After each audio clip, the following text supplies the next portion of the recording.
Apa perasan tak sejak ke belakang ni nama Perak FC ni naik? Bukan sebab pasal menang ke apa, tapi sebab masalah makin yang serabut. Tu bila sebut je nama Perak FC ni, orang memang tahu lah Perak FC ni macam mana. Zaman mak ayah kita pun kenal tim ni macam mana. Ada yang mengatakan Perak FC ni bakal dibubarkan untuk next season.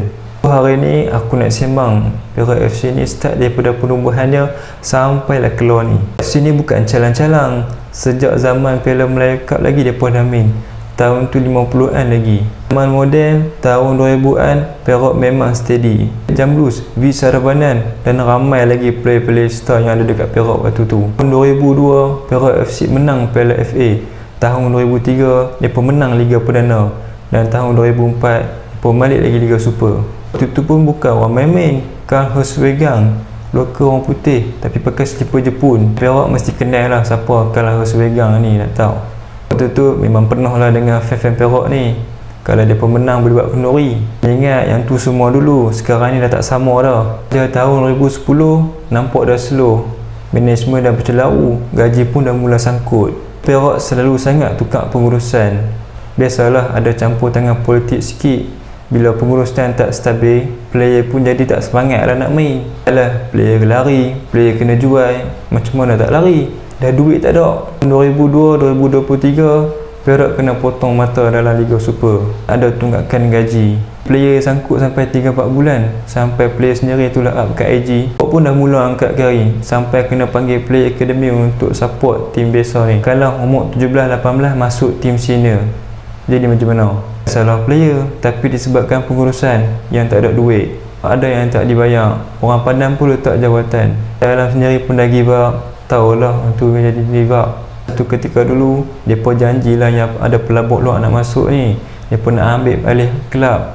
Fan tu dah mulai catat lah. Siap ada press conference lagi. Last pelabur tu tak jadi masuk. Mungkin sebab dia tengok hutang banyak sangat. Dia pun cabutlah awal-awal.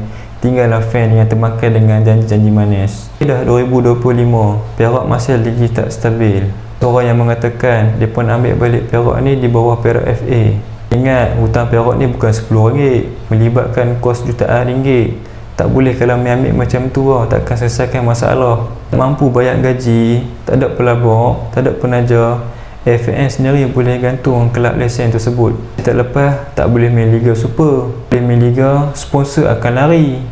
Kita lari, bubarlah jawapannya. Ini status Perak FC ni memang risiko tinggi lah untuk dibubarkan untuk next season. Perak bubar memang rugilah. Kalau hampa nak tahu, Perak ni bukan kelab biasa-biasa. Ini antara kelab yang lama dalam sejarah Liga Malaysia. Player top dari Perak contohnya Indra Putra Mahyudin, Abdul Azhar dan Khalid Jamblus. Dan ramai lagi lah sebenarnya yang Perak lahirkan player-player ni. Tu habislah semua tu.